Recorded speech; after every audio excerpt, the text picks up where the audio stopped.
Hello बच्चों, आज हम महाभारत का पढ़ने जा रहे हैं चैप्टर युधिष्ठिर की चिंता और कामना। अब युद्ध के मैदान में युधिष्ठिर की क्या चिंता होती है और वो क्या कामना यानी कि इच्छा रखते हैं उसके बारे में जानते हैं। दुर्योधन को अर्जुन का पीछा करते देखकर पांडव सेना ने शत्रुओं पर और भी जोर से हमला कर दिया। धृष्टद्युम्न ने सोचा कि जयद्रथ की रक्षा करने हेतु यदि द्रोण भी चले गए तो अनर्थ हो जाएगा। इस कारण द्रोणाचार्य को रोके रखने के इरादे से उसने द्रोण पर लगातार आक्रमण जारी रखा। धृष्टद्युम्न की इस चाल के कारण कौरव सेना 3 हिस्सों में बंटकर कमजोर पड़ जाती है। इतने में बच्चों धृष्टद्युम्न उछलकर द्रोणाचार्य के रथ पर जा चढ़ा और विक्षिप्त सा होकर द्रोण पर वार करने लगा। धृष्टद्युम्न का हमला जारी रहा। अंत में द्रोण ने क्रोध में आकर एक अत्यधिक पेना बाण चलाया। वह पांचाल कुमार के प्राण ही ले लेता यदि सात्यकी का बाण उसे बीच में ही पुनः न काट देता। अचानक सात्यकी के बाण रोक लेने पर द्रोण का ध्यान उसकी ओर चला गया। इसी बीच पांचाल सेना ने रथ सवार धृष्टद्युम्न को वहां से हटा कर ले गए, परंतु सात्यकी भी कोई मामूली वीर नहीं था। पांडव सेना के सबसे चतुर योद्धाओं में उसका स्थान था। जब उसने द्रोणाचार्य को अपनी ओर झपटते हुए देखा तो वह खुद भी उनकी ओर झपटा। इस तरह बहुत देर तक दोनों वीर लड़ते रहे। दोनों वीर कौन कौन बच्चों? द्रोणाचार्य और धृष्टद्युम्न। आगे देखिए। इसी बीच युधिष्ठिर को पता चला कि सात्यकी पर संकट आया हुआ है और वह अपने आसपास के वीरों से बोले, कुशल योद्धा नरोत्तम और सच्चे वीर सात्यकी आचार्य द्रोण के बाणों से बहुत ही पीड़ित हो रहे हैं। चलो हम लोग उधर चलकर उस वीर महारथी की सहायता करें। उसके बाद वह धृष्टद्युम्न से बोले, द्रुपद कुमार, आपको अभी जाकर द्रोणाचार्य पर आक्रमण करना चाहिए, नहीं तो डर है कहीं आचार्य के हाथों सात्यकी का वध न हो जाए। युधिष्ठिर ने द्रोण पर हमला करने के लिए धृष्टद्युम्न के साथ एक बड़ी सेना भेज दी। समय पर कुमुक के पहुंच जाने पर यानी कुमुक सेना की टुकड़ी के पहुंच जाने पर बड़े परिश्रम के बाद ही सात्यकी को द्रोण के फंदे से छुड़ाया जा सका। इसी बीच श्री कृष्ण के 5 जने की ध्वनि सुनाई दी। 5 जने बच्चों उनका शंख। वह आवाज़ सुनकर युधिष्ठिर चिंतित हो गए। इसी घड़ी अर्जुन की सहायता को चले आओ। इतना कहते कहते युधिष्ठिर बहुत ही अधीर हो उठे। अधीर यानी कि उतावले। युधिष्ठिर ने इस प्रकार आग्रह करने पर सात्यकी ने बड़े ही कोमल स्वभाव से कहा, युधिष्ठिर, द्रोण की प्रतिज्ञा तो आप जानते ही हो, अतः आपकी रक्षा का भार हमारे ऊपर है। महाराज वासुदेव और अर्जुन मुझे यह आदेश दे गए हैं और मुझ पर भरोसा करके यह भारी जिम्मेदारी डाल गए हैं। मैं उनकी बात को कैसे टालूं? आप अर्जुन को जरा भी विचलित यानी चिंता में न डालें, विचलित न करें उसको। अर्जुन को कोई नहीं जीत सकता। उधर जैसे ही सात्यकी युधिष्ठिर को छोड़कर अर्जुन की ओर चला, वैसे ही द्रोणाचार्य पांडव सेना पर हमले करने शुरू कर देता है। पांडव सेना की पंक्तियां कई जगह से टूट गई, उन्हें पीछे हटना पड़ा। यह देखकर युधिष्ठिर चिंतित हो उठे और बोले, भीम, मेरा कहा मानो तो तुम भी अर्जुन के पास चले जाओ और सात्यकी तथा अर्जुन का हाल चाल मालूम करो। इसके लिए जो कुछ करना जरूरी है वह करके वापस आकर मुझे सूचना दो।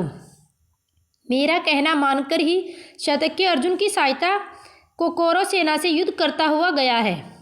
यदि तुम उनको कुशल पूर्वक पाओ तो सिंहनाद कर देना, मैं समझ जाऊंगा कि सब कुशल हैं। भीमसेन ने युधिष्ठिर की बात का प्रतिवाद नहीं किया और वह धृष्टद्युम्न से बोला, आचार्य, द्रोण के इरादे से तो आप परिचित है ही। किसी न किसी तरह भ्राता युधिष्ठिर को जीवित पकड़ने का उनका प्रण है। राजा की रक्षा करना हमारा प्रथम कर्तव्य है। जब वह स्वयं मुझे जाने की आज्ञा दे रहे हैं तो उसका पालन करना भी मेरा धर्म हो जाता है। इस कारण भ्राता युधिष्ठिर को ही आपके भरोसे छोड़कर जा रहा हूँ। इनकी भली भांति रक्षा कीजिएगा। धृष्टद्युम्न ने कहा, तुम किसी प्रकार की चिंता न करो, निश्चिंत होकर जाओ। विश्वास रखो, द्रोण मेरा वध किए बिना युधिष्ठिर को नहीं पकड़ सकेंगे। आचार्य द्रोण के जन्म के बैरी धृष्टद्युम्न ने इस प्रकार विश्वास दिलाने पर भीम निश्चिंत होकर यानी कि बगैर चिंता से मुक्त होकर तेजी से अर्जुन की ओर चल दिया। जितने में सैन्य दल मुकाबला करने आए थे उन्हें मारता गिराता वह भीम अंत में उस स्थान पर पहुंच गया जहां अर्जुन जयद्रथ की सेना से युद्ध कर रहा था। बच्चों, अर्जुन को सुरक्षित देखते ही भीमसेन ने सिंहनाद कर दिया, यानी कि शंख की ध्वनि बजाई। भीम का सिंहनाद सुनकर श्री कृष्ण और अर्जुन आनंद के मारे उछल पड़े और उन्होंने भी जोरों से सिंहनाद किया। इन सिंहनादों को सुनकर युधिष्ठिर बहुत ही प्रसन्न हुए। उनके मन में शोक के बादल हट गए। उन्होंने अर्जुन को मन ही मन आशीर्वाद दिया। वह सोचने लगे, अभी सूरज डूबने से पहले अर्जुन अपनी प्रतिज्ञा पूरी कर लेगा, जयद्रथ का वध करके लौट आएगा। हो सकता है जयद्रथ के वध के बाद दुर्योधन शायद संधि कर ले। संधि यानी बच्चों समझौता। इधर युधिष्ठिर के मन ही मन शांति स्थापना की कामना कर रहे थे। उधर मोर्चे पर जहाँ भीम, सात्यकी और अर्जुन थे वहाँ पर घोर संग्राम हो रहा था, यानी कि भयंकर युद्ध छिड़ा हुआ था। थोड़े ही समय में जिस स्थान पर अर्जुन और जयद्रथ का युद्ध हो रहा था दुर्योधन भी वहाँ आ पहुँचा, मगर थोड़ी देर में बुरी तरह हार कर मैदान छोड़कर वहाँ से भाग खड़ा हुआ। इसी बात ही उस रोज कई मोर्चों पर चारों ओर युद्ध हो रहा था। द्रोण ने कहा, बेटा दुर्योधन, तुम्हें हिम्मत नहीं हारनी चाहिए। तुम जयद्रथ की सहायता के लिए जाओ, वहाँ से जो कुछ करना आवश्यक हो वह करो। आचार्य के कहने सुनने पर दुर्योधन कुछ सेना लेकर फिर से लड़ाई के लिए उस मोर्चे पर चला गया जहाँ अर्जुन और जयद्रथ में जोरों से लड़ाई हो रही थी। उस दिन भीम और कर्ण में जो युद्ध हुआ वह एक रोमांचकारी घटना के रूप में वर्णित है। भीमसेन उत्तेजना और उग्रता की प्रतिमूर्ति सा दिखाई दे रहा था। कर्ण जो कुछ करता धीरज और अवस्था के साथ शांत स्वभाव से करता, किंतु भीम को तो थोड़ा सा भी अपनापन असह्य हो जाता था। दोनों ही बड़े वीर थे।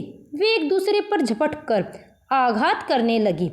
भीमसेन को उस समय पिछले घोर अपमानों, यातनाओं और मुसीबतों की याद हो आई जो उसे उसके भाइयों और द्रौपदी को पहुंचाई गई थी। प्राणों का मोह छोड़कर वह लड़ने लगा। उस समय भीमसेन के घाव से भरा हुआ शरीर धधकती हुई आग सा मालूम हो रहा था, प्रतीत यानी कि मालूम सा हो रहा था। कर्ण और भीम के युद्ध के बारे में इस भीमसेन के रथ के घोड़े मारे गए, सारथी भी कटकर गिर पड़ा, रथ टूट फूट गया, धनुष भी कट गया। भीम ने ढाल तलवार ले ली और जान झोंक कर लड़ने लगा। पलक झपकते ही कर्ण ने उसकी ढाल के भी दो दो टुकड़े कर दिए। जब ढाल भी न रही तो कर्ण ने भीम को खूब परेशान किया। इसे भीम बहुत ही पीड़ित हुआ। उसे असीम क्रोध आया, बहुत अधिक गुस्सा आ जाता उसको। वह उछलकर कर्ण के रथ पर जा कूदा। कर्ण ने रथ के ध्वज स्तंभ की आड़ लेकर भीमसेन की झपट से अपने को बचा लिया। भीम नीचे जमीन पर कूद पड़ा और विलक्षण युद्ध करने लगा। विलक्षण यानी कि अनोखा युद्ध करने लगा। मैदान में जो रथ के पहिए, घोड़े, हाथी आदि पड़े हुए थे उन्हीं को उठा उठा कर वह कर्ण पर फेंकता रहा, जिससे उसे क्षण भर भी आराम न मिल पाया। उस समय कर्ण चाहता तो भीम को आसानी से मार सकता था, पर निहत्ते होता है बिना हथियार वाले, भीम को उसने मारना नहीं चाहा। माता कुंती को दिया हुआ वचन उसे याद था कि वह अर्जुन के अतिरिक्त और किसी को युद्ध में नहीं मारेगा। बच्चों, कर्ण ने अपनी माता कुंती को वचन दिया था कि मैं युद्ध के मैदान में केवल अर्जुन का ही वध करूंगा और किसी का वध नहीं करूंगा। तो आशा है आज का जो पाठ है आपको समझ में आया होगा। अगली कक्षा में एक नए पाठ के साथ फिर होंगे हाजिर। तब तक के लिए धन्यवाद।